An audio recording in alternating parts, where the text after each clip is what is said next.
What's up, folks? We're back in Cabot Circus once again, and you know, this episode's been a long time coming, and you know what I'm reviewing today.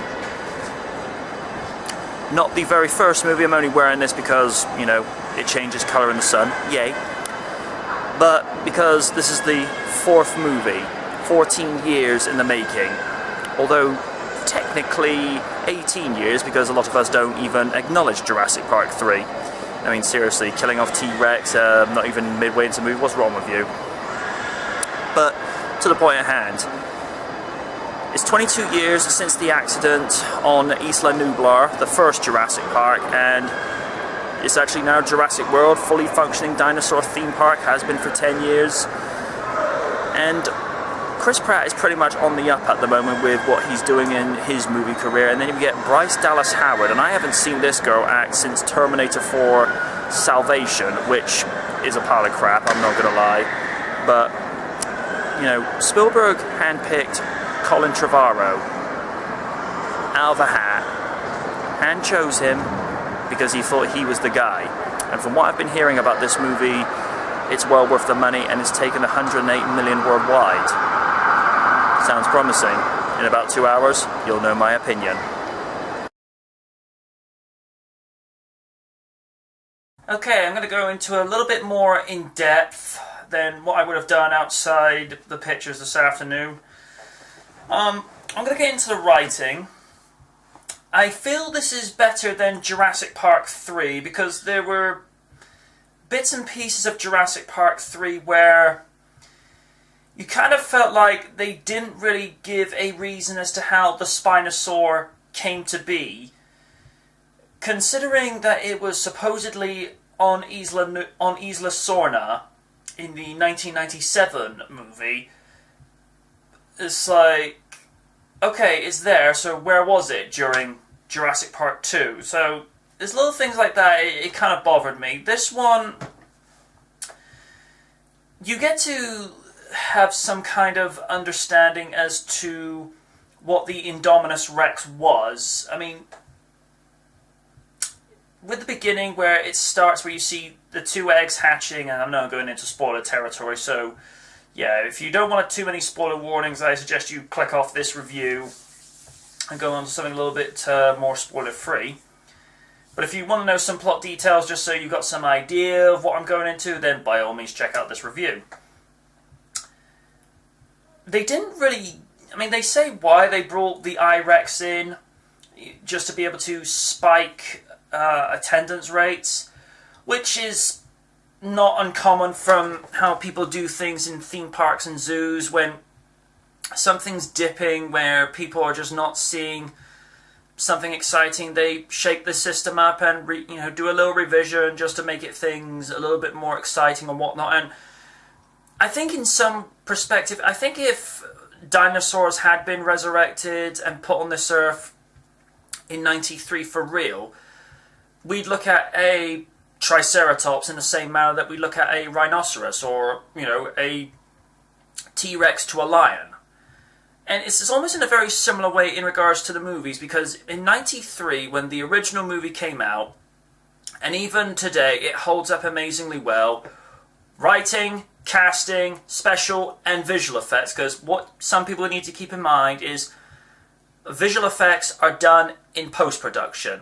Special effect is anything practical that happens on set, like a miniature or an explosion or something that just happens off camera. That's a little distinction that some of people need to be aware of, as I became aware of this 4 years ago, and thank you very much to the guy who pointed that out to me.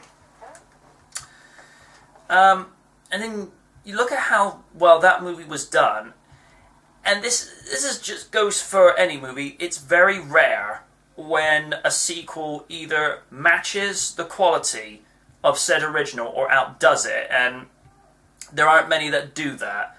The only one I can think of that comes to mind that did do this is either Spider-Man 2 or the second Teenage Mutant Ninja Turtles movie from the 90s. Opinion only.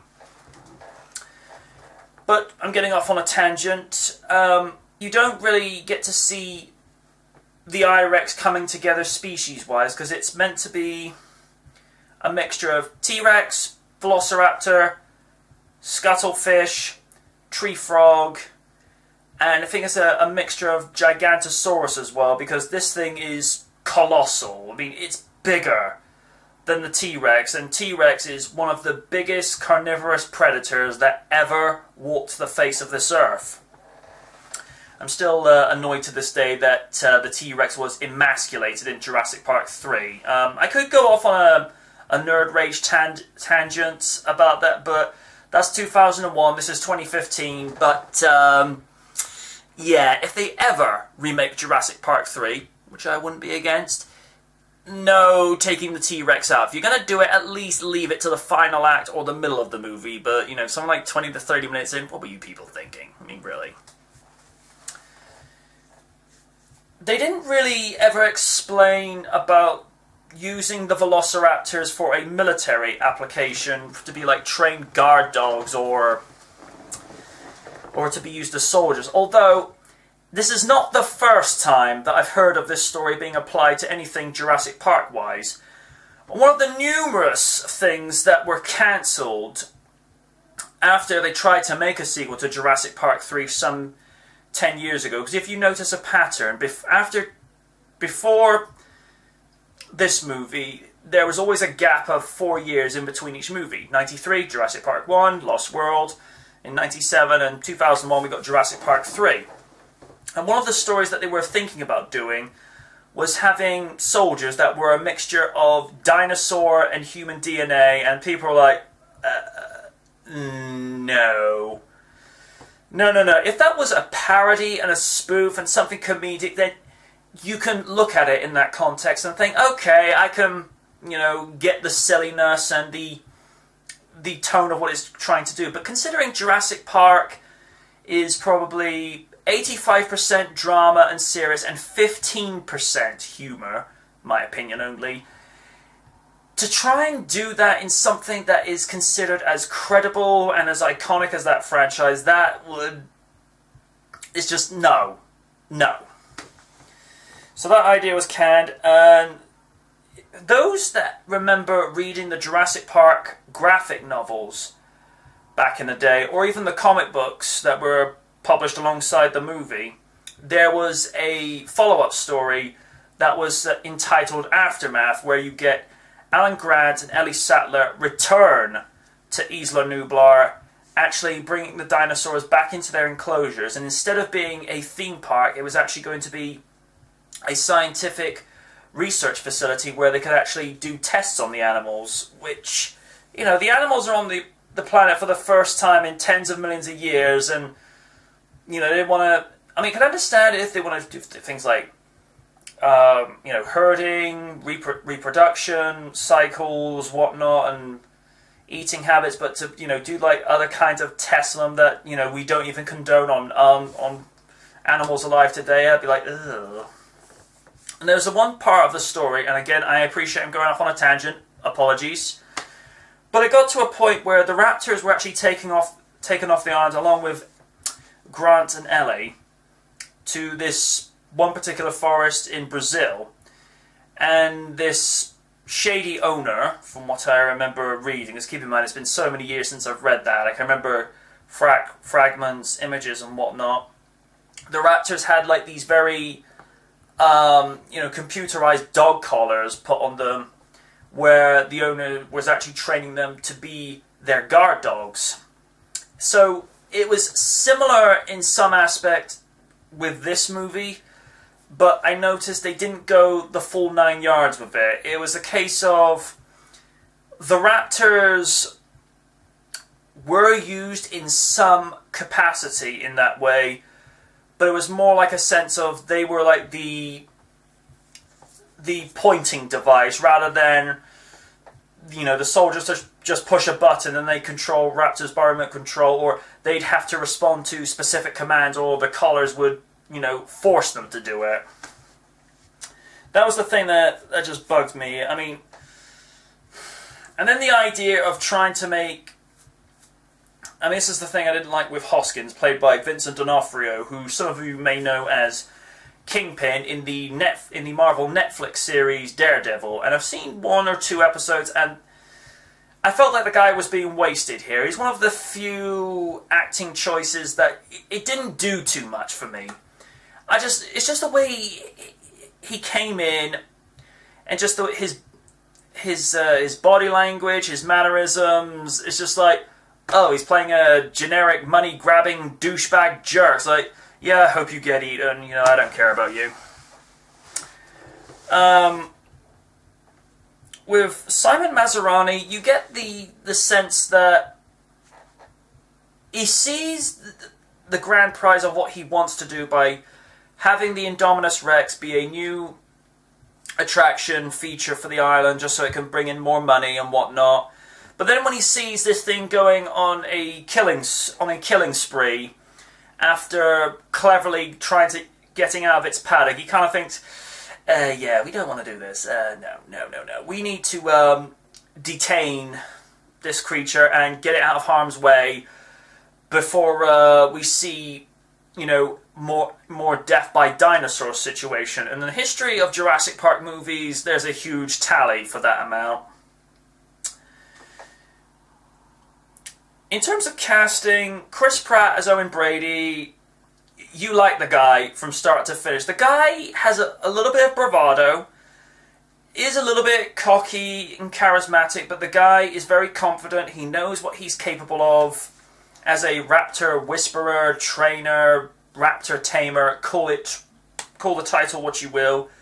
But he's confident in his abilities, and he basically does not fear the raptors, even with the scene that's been shown numerous times on YT as of this stage, of the feeder being inadvertently pulled into the raptor pen, and he basically acts as the go-between between the feeder and the raptors, and he's basically say, get in line, you know, you will do as you're told. Bryce Dallas Howard, she comes off as a bit prissy, didn't really seem all that caring towards Zach and Gray. As Gray, I thought the kid was very likeable. He kind of reminded me of a 2015 version of Tim, played by Joseph Maslow back in '93. You know, the guy's very eager. He wants, you know, the guy's a complete dinosaur buff. He really wants to get into it. And Zach, when the movie starts out, he's just so disinterested and disconnected with what's going on, doesn't really give a damn, and all he can think about is chasing tail, you know, with leaving his girlfriend at home in America around the Christmas period, as I seem to see watching from that. And all he can think about whilst he's at Jurassic World is picking up more chicks. And Gray kind of points out, you know, what do you think you're going to get just by looking at them? You know, he goes through a transition whereby he is who he is supposed to be. And this is something Random DCE pointed out, and you can ask him about this because he'll just back this up anyway. The point of where a character starts is they're not the same person or the same character as they were when they started the journey at the beginning. And Zach at the beginning is a 100% money back guarantee grade A douchebag. The way Zach was through at the start of the movie, you wanted something to happen to him to just smack him out of this attitude that he was in and just do what he's supposed to be and be not necessarily the protective elder brother, you know, be said, you know, brother where the situation calls for it, but, you know, pardon my language, the guy was a complete douchebag. Not gonna lie. I like the guy who was being the 2015 Dennis Nedry. Even with the glasses, I thought that was a nice touch. And I didn't like the way that Claire was narking on it by saying, you know, why are you wearing that shirt, that, you know, that mint condition Jurassic Park shirt? That's very distasteful and, you know, wrong to the people that died on the original park, which she is right, but it's a nice little, you know, link to the past. And this is one of the things that this movie is very good at doing. It gives you a lot of throwbacks, a lot of old school references, Easter eggs, but it doesn't forcefully shove it down your throat. I mean, it's little things. They find the ruins of the visitor center, and you could see the place it's a little worse for wear after 22 to 23 years. And I like that the night vision goggles were still there, and the old 92 Honda Jeeps, I think it was Honda that did that. It's even one of the same numbers for that, which I thought, okay, that's not bad. That's a nice little touch. Disappointed that the Triceratops was underused once more. I mean, Random DC has said on numerous occasions, this is one of the most iconic species of dinosaurs. And, alright, in Jurassic Park 1, it was used as a plot device so that, people could be able to get close to the animal and see, particularly with the Stan Winston animatronic, just see how lifelike the animal could be. Lost World, it's used to take out the InGen meeting setup on Isla Sorna. Jurassic Park 3, it's nothing more than a cliff note, and here it's just like, hey, I'm here, paycheck. So there are really good things about this movie. It's not perfect by any stretch of the imagination. I still give it the grade A awesome rating because I got everything that I was looking for out of this movie, from the score, the cinematography, and little to no shaky cam.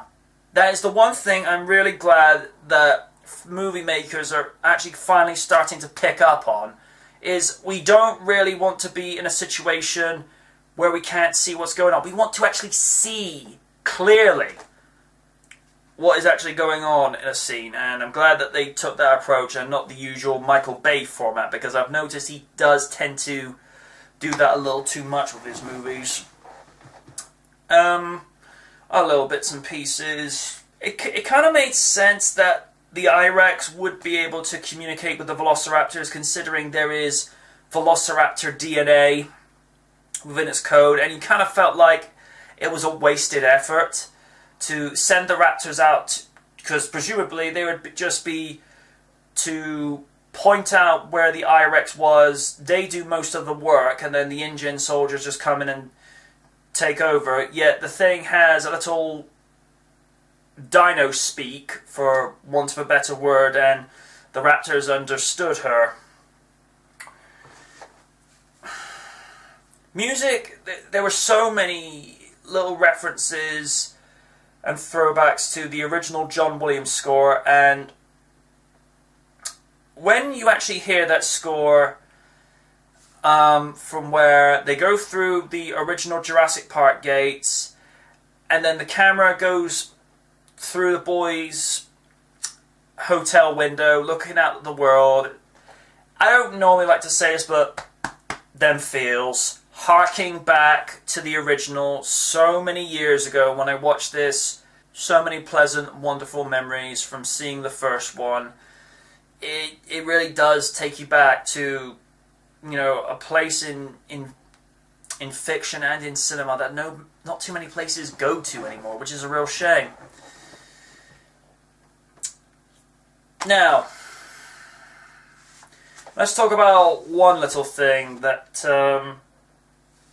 had to be resolved from Jurassic Park 3, and that was the way that the T-Rex had been emasculated, with the Spinosaur battle. Now, I mentioned earlier, if they had saved that battle in the third movie to maybe halfway, or say 15 minutes before the end, where, in a similar vein to where the Raptors and the T-Rex were trailing the InGen harvesters in the second movie, if they had done something similar to that, but the Raptors are doing it because they want to get after the eggs, and the Spinosaur and the T-Rex are doing it because they want to fight for dominance on the island, that would have made so much more sense. But to take the T-Rex out so early, that would be like Stone Cold Steve Austin in his prime, and he gets taken out by Heath Slater in 2 seconds. People would cry BS like there was no tomorrow.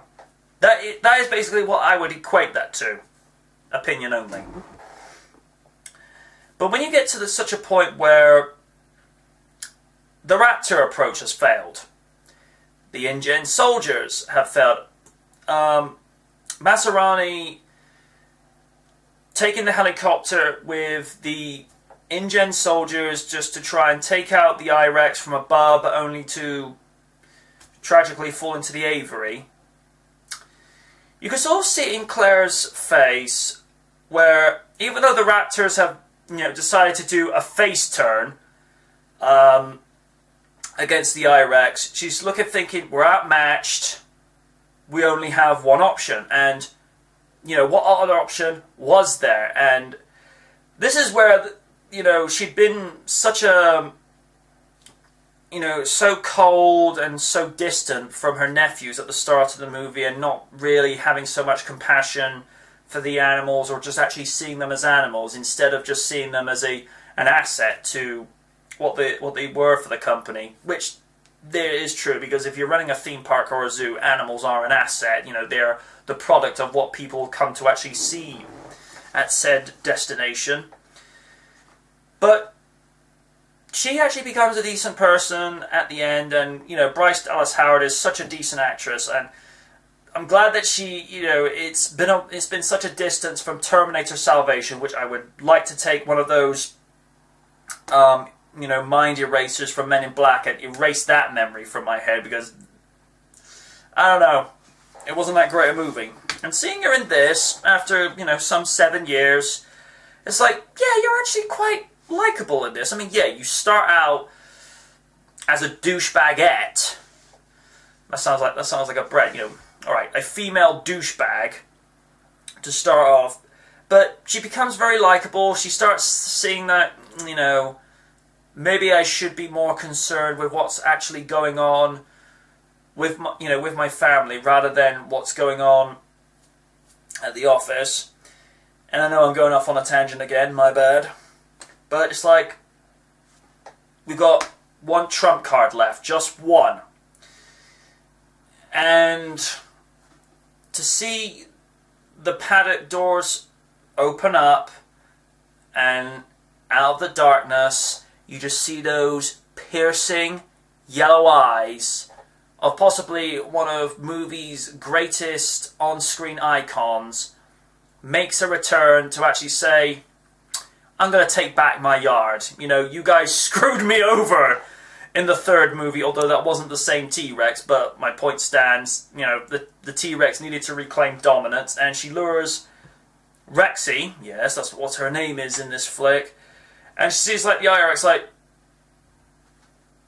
you're in my yard. Get out. And this was actually one of the better dinosaur battles that I've had the privilege of watching as a Jurassic Park fan. Although the T-Rex Raptor fight from the first movie was literally just mere moments, but it allowed the T-Rex to return because it had to come back at the end of the first movie. But the I-Rex and the T-Rex just literally almost destroy half of the street that they're battling down. I did think it was a little bit cliche that Blue just suddenly comes out of nowhere. But at the same time, you wanted that raptor to come out of the blue, which is what it was. It was blue. And it's her basically a way of saying, hey, you took out my siblings. I'm not happy with that. I'm going to literally be a pain in the neck to you, which actually happened for all intents and purposes. The only thing I felt would have made it more definitive if it was actually if the T-Rex had actually gone up to the I-Rex and actually twisted its neck in the same manner that the Spinosaur had done to the T-Rex in the third movie. That would have been its way of saying, yeah, I haven't forgotten. But again, not the same Tyrannosaur from the third movie. And the Moasaur that actually gets the last words, as if to say, it's like, will you keep that noise down? I'm trying to sleep. A little bit kind of weird, but kind of interesting, where the Raptor and the Rex just sort of have this moment where they're kind of talking to each other, and the Rex just wanders off like, I've got my yard back, I've done what I need to do. And I thought it was a nice little touching piece where Owen and Blue actually share a moment. It's almost like they're saying goodbye to each other. And I think it was like there was respect there. Because Owen never spoke down to the Raptors, always treated them with respect, made them make them let them know who's boss, but always keeping them in perspective, saying like, I'm the alpha, you're the beta, Let's not forget that. And I thought it was very fitting at the end of the movie.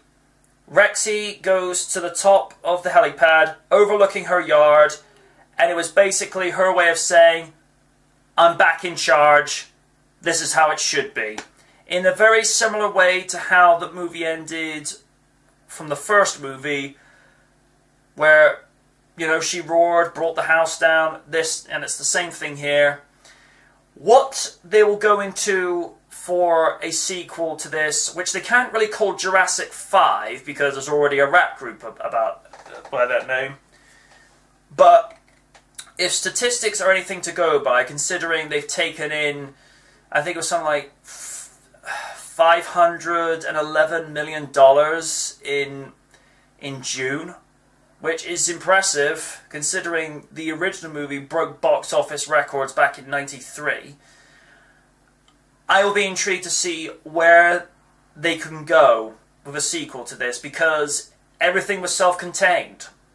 But at the end of the day, as a Jurassic Park fan, I want to see more, because we don't see too many movies of this caliber. And I like the way that we got the new Amblin logo, because Colin Trevorrow made the point of saying, Marvel Studios have this logo where people know the quality is going to come out of it, and Star Wars has the Lucasfilms brand, so they know what the quality they're going to get out of it.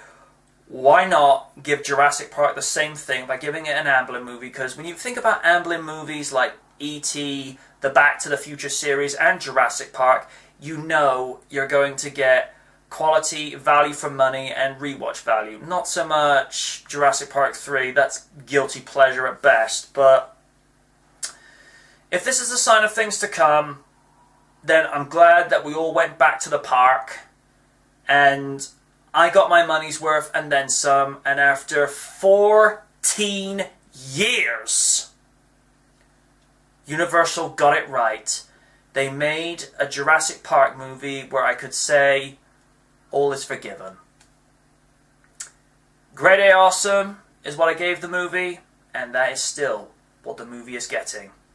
Until next time, folks, from this full review for Ticket 2 of Season 5 of Real Features, MJ Knight signing off. Have a good day.